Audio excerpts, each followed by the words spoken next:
Shanghai corporation की बात करेंगे 2025 तो दो प्राइम मिनिस्टर्स जिनके टसल बहुत ज्यादा नजर आती है। एक तरफ पीएम नरेंद्र मोदी नजर आ रहे हैं, दूसरी तरफ शहबाज शरीफ नजर आ रही है। ग्रेट ग्रैंड वेलकम कहने की उनको मिला है और बहुत अच्छे तरीके से रिसीव किया गया है। और स्पेशली अगर देखा जाए तो इंडिया की बात यहाँ पर ज्यादा बनती है और ज्यादा की भी जाए, बिकॉज जिस तरह से उनको वेलकम मिला है, उनका वंदे मातरम स्पेशली जो म्यूजिकल इंस्ट्रूमेंट्स उन पर बजाते हुए दिखाई दिए हैं। और वहां पर कहने के जो उनका इंडियन डायस्पोरा था उसने इतने कमाल से वेलकम किया है। भारत माता की जय के नारे लगते हुए हम लोगों को दिखाई दिए हैं। और साथ में हम लोग बात करेंगे कि भाई 7 साल बाद नरेंद्र मोदी एससीओ की मीटिंग में नजर आ रहे हैं आफ्टर द गैल्वन स्कैंडल, जो कि एक बहुत बुरा स्कैंडल था। लेकिन इसके बावजूद भी अगर देखा जाए तो भारत और चाइना के ताल्लुकात बहुत ज्यादा कहने के नजदीक आते हुए दिखाई दे रहे हैं। बायलैटरल सीरीज की बात की जाएगी और टाइज इनके अंदर कहने के ये जो मीटिंग है हम लोगों को नजर आ रही है। साथ में जापान की बात करेंगे। जापान बहुत सारे अपने जो इवेंट्स हैं वो इंडिया के साथ करता हुआ दिखाई दे रहा है। 68 बिलियन डॉलर्स एक बार फिर से जो इंडिया है, जो जापान है, वो इन्वेस्ट करता हुआ इंडिया में नजर आएगा।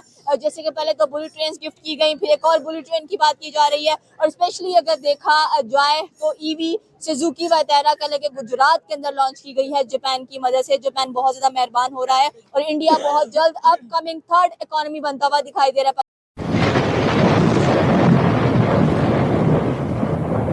देखें, सबसे पहले तो एससीओ की मीटिंग चाइना के अंदर हो रही है, तो इसमें जो सबसे पॉजिटिव इफेक्ट मुझे नजर आ रहा है, इम्पैक्ट जो दुनिया की इकोनॉमी के अंदर या एशियन इकोनॉमी के अंदर पड़ता हुआ दिखाई दे रहा है। आप देखें, ये तीनों मुल्क जो थे वो आपस में एक दूसरे के दुश्मन थे।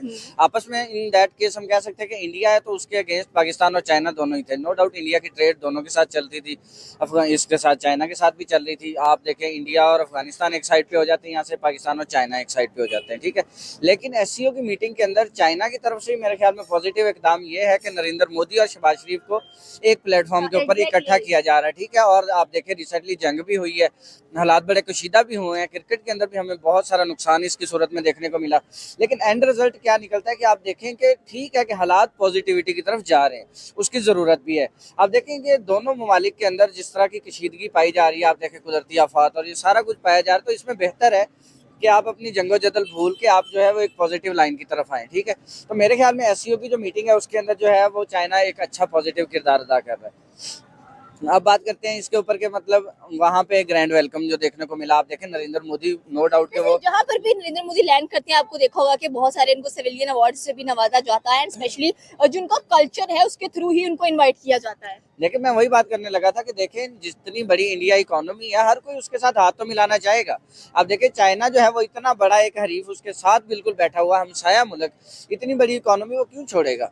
आप देखिए, आपने बात की बीच के अंदर के जापान जो है वो इन्वेस्ट करने जा रहा है, ठीक है। जापान तो कहीं दूसरे स्टेट से आकर करेगा ना, दूसरे बरियाज़म से आकर करेगा। चाइना तो बिल्कुल अंदर बैठा हुआ है, तो चाइना जो है वो फर्स्ट स्टेप यही लेगा कि मतलब मैं जाकर इनके साथ वो करूँ। आप देखें, नरेंद्र मोदी इंडिया के साथ ट्रेड करनी है तो साफ ज़ाहिर है उनके पास एक ही अथॉरिटी होती है, पाकिस्तान की तरह नहीं कि हर कोई अपनी जगह पे अथॉरिटी बन के बैठा हुआ है।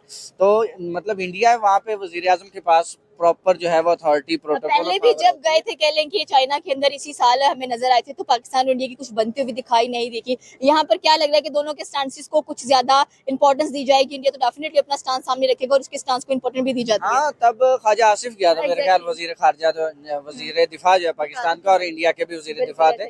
तो तब तो बिल्कुल ही हालात बिल्कुल कशीदा थे, तब तो मेरे ख्याल जंग बिल्कुल ताज़ा हुई थी, तो हवाएं हर तरफ गर्म थी।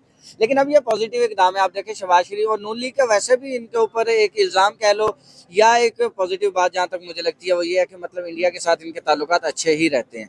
तो ये बेहतर है कि मतलब अगर इस तरह की वो देखने को मिल रही है हमें आपस में इनकी हम आंगी जो है, और जो प्रोटोकॉल्स वहाँ पे दिए जा रहे हैं। शहबाज शरीफ का वेलकम भी उन्होंने बड़ा अच्छा किया, उन्होंने नरेंद्र मोदी का वेलकम भी बड़ा अच्छा किया।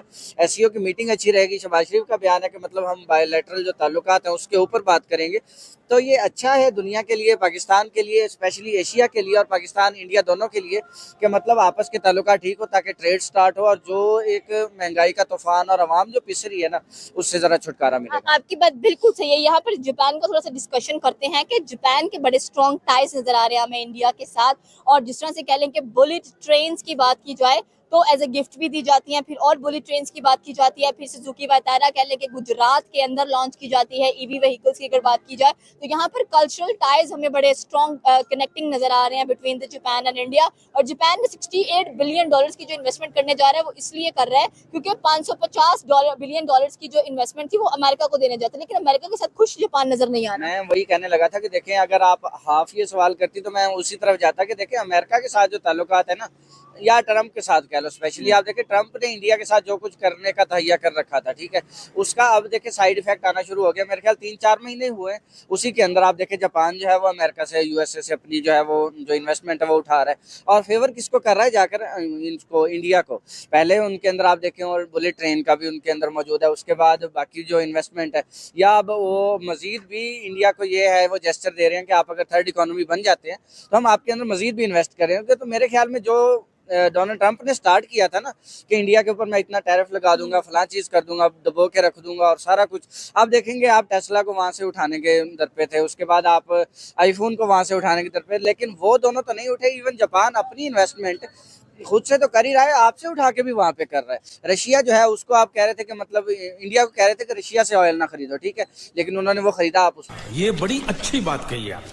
तो दोस्तों ये थे पाकिस्तानी पब्लिक के रिएक्शन, और ये पाकिस्तानी बंदे ने बिल्कुल सही बताया कि अमेरिका काफी दिनों से इंडिया के सामने बहुत ही उछल रहा था और इंडिया को खुली धमकी दे रहा था कि अगर इंडिया रशिया और चाइना के साथ ट्रेड करेंगे तो अमेरिका टैरिफ लगाएंगे।